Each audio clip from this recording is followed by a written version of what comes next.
So now we are moving on to last page replacement algorithm, that is second chance page replacement algorithm. ठीक है. Now what is second chance page replacement algorithm? It gives a chance to a page, means एक page है उसे different chances मिलते जाएंगे. ठीक है. Means अगर उसको एक चांस, अगर मैंने पेज के पास एक रेफरेंस बिट होती है, ठीक है, तो सबसे पहले सपोज मेरे पास एक पेज नंबर है P, उस P की स्टार्टिंग जो रेफरेंस बिट होगी वो 0 होगी. अगर वो दोबारा रिपीट होके आ रहा है तो उसकी रेफरेंस बिट इंक्रीज़ हो जाएगी. तो अगर उसकी रेफरेंस बिट इंक्रीज़ हो गई है, इसका मतलब we are giving a chance to that page कि ये वाला पेज अब रिप्लेस नहीं हो सकता. Right. Now this is a modified form of FIFO page replacement algorithm. It is not FIFO but it works on the principle of FIFO. Right. एक modified version है ये फीफो का. It works by looking at the front as FIFO, but instead of paging out that page, it checks to see its reference bit is set. Means अगर उसकी reference bit set है तब हम उसे second chance देंगे. Otherwise हम उसे if not set then हम उसे swap out कर लेंगे. Right? ये आपको example से ज़्यादा clear हो जाएगा. Now let's take an example. Now this is a reference bit given, ठीक है, with 3 page slots F0, F1 and F2. Right. अब देखो ये कैसे करना है हमें. सबसे पहले जो पेज एंटर किया दैट इज़ 2 पेज एंटर किया. This is again a condition of page fault. Then second 3 enter किया, again a condition of page fault. फिर से 2 एंटर किया. अब एक और चीज़ याद रखना, एक बार 2 ऑलरेडी एंटर कर चुका था, यहाँ पर 2 दोबारा आया, तो जब 2 सेकेंड टाइम आएगा तब हम यहाँ पर इसकी एक ब्रैकेट में रेफरेंस बिट लिख देंगे. वो रेफरेंस बिट क्या होगी, मीन्स इनिशियली वो 2 थी, 0 थी और अब क्या हो गई 1. ठीक है. 0 लिखने की हमें ज़रूरत नहीं होती क्योंकि हो सकता है एक पेज एक ही बारी आए पूरे सीक्वेंस में, तो इसलिए हम 0 नहीं ज़्यादातर लिखते. अगर उसकी रिपीटिशन होती है तब हम 1 लिखते हैं. जस्ट लाइक अगर आप एक फ़ाइल बना रहे हो एक फ़ोल्डर में, अगर सपोज़ मैंने वर्ड फाइल बनाई, टेक्स्ट फाइल बनाई है सपोज़ a.txt, तो ये मेरी फाइल नंबर 1 है. अगर सेम फाइल में बनाऊंगी तो ये ऐसे नहीं लिखी आती a.txt1, मीन्स आप इसकी एक और कॉपी बना रहे हो, है ना. तो सेम एज यहाँ पर मैंने समझ लो कर दिया कि जब 2 दोबारा आ रहा है तो उसको एक रेफरेंस बिट दे दी मैंने 1, means it is repeating itself 1 more time. ठीक है. बाकी एज इट इज़.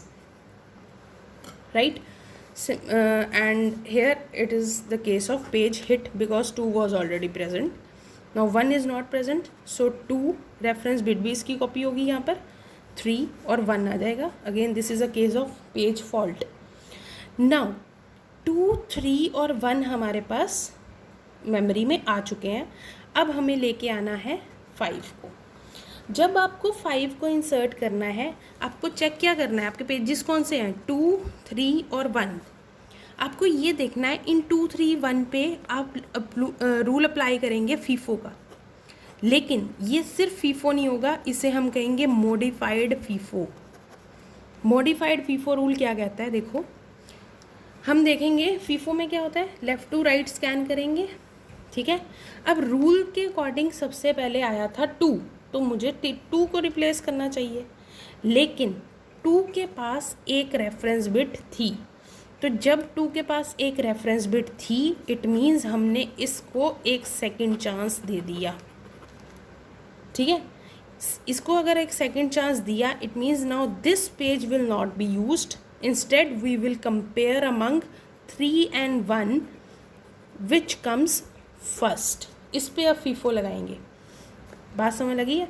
जिसकी रेफरेंस बिट ज़्यादा है 0 से, उस पेज को हम एक सेकंड चांस देंगे, और जो बाकी पेजेस रह गए हैं उन पेजेस में से हम ये देखेंगे कि कौन सा पेज पहले आया.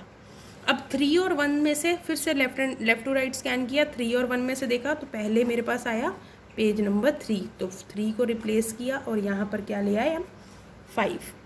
जब यहाँ पर 5 ले आए इट मीन्स 2 को सेकंड चांस मिल चुका था, रूल के अकॉर्डिंग 2 ने रिप्लेस होना था, इट मीन्स 2 को सेकंड चांस दे दिया ना मैंने, तो 2 फिर से अब रीसेट हो जाएगा। मीन्स 2 की जो एक चांस उसे मिलना था वो मिल चुका है, अब वो फिर से 2 बन जाएगा, उसकी रेफरेंस बिट 0 हो जाएगी। आप चाहे यहाँ पर 2 0 लिख लो, चाहे आप सिंपल 2 लिख लो, one and the same thing, right. Again this is a case of page fault, ठीक है। अब नेक्स्ट फिर से 2 आ गया, अब 2 जब यहाँ दोबारा आया फिर से इसकी रेफरेंस बिट 1 सेट हो गई, 5 and 1, right. This is the case of page hit. Then आया नेक्स्ट हमारे पास 4। अब जब 4 आया तो 4 में भी हम देखेंगे 2, 5 और 1 में पहले कौन आया। 2, 5 और 1 में पहले कौन आया, 2, लेफ़्ट टू राइट स्कैन किया 2, लेकिन 2 की रेफरेंस बिट फिर से 1 थी, तो इट मीन्स हमने 2 को फिर से चांस दे दिया। अब दोबारा से चांस दिया तो भाई इसकी रेफरेंस बिट 0 हो गई, यहाँ पर मैं 0 लिख देती हूँ आपकी क्लैरिफिकेशन के लिए, ठीक है। अब 5, अब नेक्स्ट है 5 और 1, तो 1 और 5 में से पहले कौन आया, 1, तो 1 को रिप्लेस कर दिया और यहाँ कर दिया 4। Again this is a case of page fault. Clear हुआ बच्चा। नेक्स्ट है 5, अब 5 रिपीट हुआ, 2 की रेफरेंस बिट 0 थी, 5 फिर से रिपीट हो गया तो 5 की रेफरेंस बिट 1 सेट हो गई, 4 एज इट इज़, और this is a case of page hit. अब 3, जब 3 एंटर करेगा, देखो अब जब 3 एंटर किया तो हमें चाहिए 2, 5 और 1 और 4। 2 की रेफरेंस बिट थी 0, 5 की रेफरेंस बिट है 1 और 4 की रेफरेंस बिट कुछ भी नहीं है, ठीक है। अब 2, 5 और 4 में से सबसे पहले हमने देखा कि एंटर कौन किया, लेफ़्ट टू राइट स्कैन किया, एंटर को इसने किया 2 ने, इट मीन्स अब मुझे 5 को चांस देने की ज़रूरत नहीं पड़ी। 5 का चांस हम क्यों वेस्ट करें, क्योंकि एंटर ही सबसे पहले 2 कर रहा है, तो 5 तो एज इट इज़ रहा और उसकी रेफरेंस बिट भी एज इट इज़ रही, ठीक है। क्यों, उसको सेकंड चांस क्यों नहीं मिला। अगर यहाँ पर पहले 5 एंटर हुआ होता 2 से पहले, तब हम कहते कि हाँ अब हमने 5 को एक चांस दिया था, लेकिन यहाँ पर तो एंटर ही 2 हो रहा है, तो 2 को कैंसिल करके हम सीधा क्या लिख देंगे, 3, 2 को रिप्लेस कर देंगे और 3 लिख देंगे। क्यों, क्योंकि जो 2 की रेफरेंस बिट है वो 0 थी इस टाइम पे, इट मीन्स 2 के पास अब कोई भी चांस नहीं था, लेकिन 5 के पास एक चांस है अभी, राइट। ये 5 का 1 और 5 का 1 यहाँ पर भी रहा, ये चीज़ क्लियर हो गई ना बच्चे। यहाँ पर क्यों रहा, क्योंकि जब हमने लेफ़्ट टू राइट स्कैन किया तो इन तीनों में से 2 ही सबसे पहले आ रहा है, तो 5 के पास तो हम गए ही नहीं अभी। अगर 5 आता पहले तब हम कहते कि 5 का एक चांस चला गया, clear. So 2 will be replaced and it will come 3, 5, 1, 4, clear. अब फिर से 2 आया, 2 किसको एंटर करके आएगा, अब देखो 3, 5 और 4 में से पहले कौन आया, ये वाला 3। अब ये वाला 3 काउंट नहीं करना, ये वाले 3 को तो हम ऑलरेडी रिप्लेस करके दूसरा ले आए थे पेज, 3 तो अभी अभी आया है यहाँ से, ठीक है, तो 3 को तो रिप्लेस करेंगे नहीं, रह गया 5 और 4।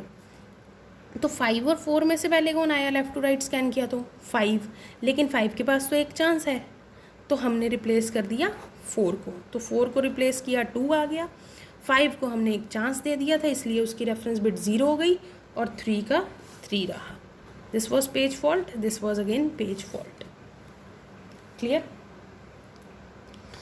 नाउ अब आया 3, now 3 is already there, so 3, 5, 2, 3 की, अब 3 ऑलरेडी यहाँ पर था तो 3 की बिट क्या आ गई, 1, अगेन 5, सो 3, 1, 5 फिर से आ गया, तो 5 की बिट क्या हो गई, अगेन 1, ठीक है। सॉरी, वेट, यस 5 की, यहाँ पर तो 5 ही था ना, राइट, 5 0 हो गया, तो 5 की बिट क्या हो गई यहाँ पर, 1 and 2, सॉरी 5 0, 5 1 नहीं ना हुआ,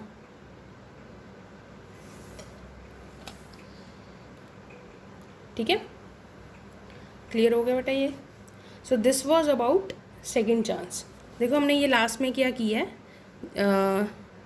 अगर हम ये वाले स्टेप की बात करते हैं, 3 यहाँ पर ऑलरेडी था, ठीक है, 3 मैंने एज इट इज़ यहाँ पर 3 फ्रेम में ऑलरेडी था तो मैंने लिख दिया 3, 5 एंड 2। 3 का रेफरेंस बिट 1 हो गई, 5 की 0 ही रही और ये 2। देन 5 के लिए जब 5 दोबारा हिट किया, हाँ यहाँ पर 5 1 आएगा, 3 1 5 1 2, right. This was again page hit and this was again page hit. So in short आप ये कह सकते हो जब भी पेज हिट होगा तो रेफरेंस बिट इंक्रीज होगी, और जब पेज फॉल्ट होगा तो रेफरेंस बिट रीसेट हो जाएगी, ठीक है। तो यहाँ पर इस केस में हमारे पास पेज फॉल्ट कितने आ गए, 1 2 3 4 5 6 7 पेज फॉल्ट है, और पेज हिट है हमारे पास 1 2 3 4 5 पेज हिट है। Clear? So this was all about second chance algorithm.